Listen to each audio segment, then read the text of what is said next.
অহা 7 আৰু 8 ছেপ্টেম্বৰ তাৰিখে সুধাকণ্ঠ ডক্টৰ ভূপেন হাজৰিকাদেৱৰ জন্ম শতবাৰ্ষিকী উপলক্ষত আমি বিভিন্ন কাৰ্যসূচী হাতত লৈছোঁ।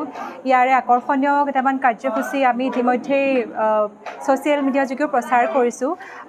এটা আকৰ্ষণীয় কাৰ্যসূচী হৈছে আমি 1000 জন আচলতে 1000তকৈ হয়তো আমাৰ বেছিয়ে হ'ব। আমাৰ দেৰগাঁও সংগীতানুৰাগী যিমান লোক আছে তেওঁলোকে এই কাৰ্যসূচীত ইতিমধ্যে অংশগ্ৰহণ কৰি আমাৰ অনুশীলনত প্ৰত্যক্ষভাৱে সহায় সহযোগ কৰিছে। আমি 8 ছেপ্টেম্বৰ তাৰিখে 1000 জনৰো অধিক শিল্পী লৈ আমি মানুহৰ বাবে সংগীতটি ভূপেন হাজৰিকাৰ অমৰ সৃষ্টি সংগীত আমি দেৰগাঁও বাপুজী মন্দিৰৰ সমীপত আমি পৰিৱেশন কৰিম। লগতে এটা আৰু অন্য আকৰ্ষণীয় অনুষ্ঠান আছে। বহ্নিমান সাংস্কৃতিক মঞ্চৰ তত্বাৱধানত 100 জন শিল্পীৰ সৈতে আমি দেৰগাঁও নৰেন শৰ্মা স্মৃতি পথাৰতো সন্ধিয়া সময়ত 100 বন্তি প্ৰজ্বলন কৰি তেওঁলৈ শ্ৰদ্ধাঞ্জলি জনাই আমি তেওঁৰ গীত পৰিৱেশন কৰিম। লগতে আপোনালোকৰ চেনেলৰ মাধ্যমেৰে আমি এটি আমাৰ অনুৰোধ আছে যে 7 ছেপ্টেম্বৰ তাৰিখে আমাৰ ডক্টৰ ভূপেন হাজৰিকাদেৱৰ সংগীতৰ প্ৰতিযোগিতা এখনিও আছে।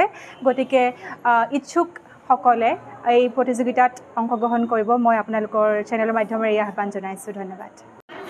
আমি এইবাৰ অসমৰ জনজীৱনৰ এগৰাকী মহানায়ক সুধাকণ্ঠ ডক্টৰ ভূপেন হাজৰিকাৰ জন্ম শতবাৰ্ষিকী অনুষ্ঠান সমগ্ৰ ৰাজ্যখনৰ লগতে দেৰগাঁৱতো আমি কেন্দ্ৰীয়ভাৱে আয়োজনৰ সিদ্ধান্ত গ্ৰহণ কৰিছোঁ। দেৰগাঁৱৰ সাংস্কৃতিক জীৱনৰ প্ৰাণকেন্দ্ৰ বাপুজী মন্দিৰৰ উদ্যোগত দেৰগাঁও সাহিত্য সভা, দেৰগাঁও লেখিকা সমাৰোহ সমিতি, বহ্নিমান সাংস্কৃতিক গোষ্ঠী আৰু দেৰগাঁও সাংবাদিক সংস্থাৰ যুটীয়া সহযোগত এই অনুষ্ঠানটি বাপুজী মন্দিৰৰ প্ৰাংগণত আমি আয়োজনৰ সিদ্ধান্ত গ্ৰহণ কৰিছোঁ। আৰু এই অনুষ্ঠানৰ অন্যতম আকৰ্ষণ হ'ব এই সুধাকণ্ঠৰ অমৰ সৃষ্টি মানুহে মানুহৰ বাবে এই গীতটি সহস্ৰাধিক লোকৰ উপস্থিতিত সমবেতভাৱে পৰিৱেশনৰ ব্যৱস্থা কৰা হৈছে। আৰু ইয়াত আমি সমূহ দেৰগাঁওবাসীৰ উপস্থিতি আমি সেইদিনা আন্তৰিকতাৰে কামনা কৰিছোঁ। দুদিনীয়া কাৰ্যসূচীৰ প্ৰথম দিনা 7 ছেপ্টেম্বৰ তাৰিখে বহ্নিমান সাংস্কৃতিক গোষ্ঠীৰ সহযোগত বাপুজী মন্দিৰ প্ৰাংগণত সুধাকণ্ঠৰ গীতৰ এক প্ৰতিযোগিতাৰো আয়োজন কৰা হৈছে। আৰু 8 ছেপ্টেম্বৰৰ পুৱা পতাকা উত্তোলন কাৰ্যসূচীৰ পিছতেই স্মৃতিতৰ্পণ অনুষ্ঠান আৰু সুধাকণ্ঠৰ অমৰ সৃষ্টি মানুহে মানুহৰ বাবে গীতটিৰ সহস্ৰাধিক লোকৰ উপস্থিতিত পৰিৱেশনৰ দিহা কৰা হৈছে।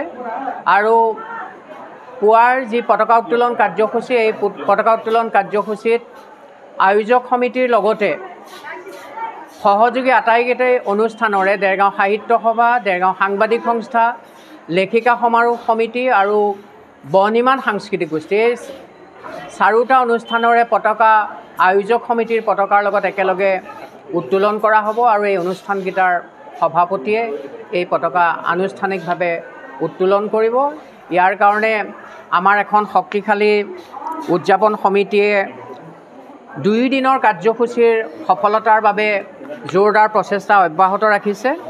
উদযাপন সমিতিৰ সভাপতি বিশিষ্ট নৃত্যশিল্পী শান্তুমণি শৰ্মা, কাৰ্যকৰী সভাপতি বিচিত্ৰভূষণ কলিতা, মুখ্য সম্পাদক ৰাজুমণি গগৈ আৰু পাৰ্থপ্ৰতিম শইকীয়াকে প্ৰমুখ কৰি এখন শক্তিশালী উদযাপন সমিতিয়ে 2 দিনৰ কাৰ্যসূচী সাফল্যমণ্ডিত কৰিবৰ কাৰণে প্ৰচেষ্টা অব্যাহত ৰাখিছে।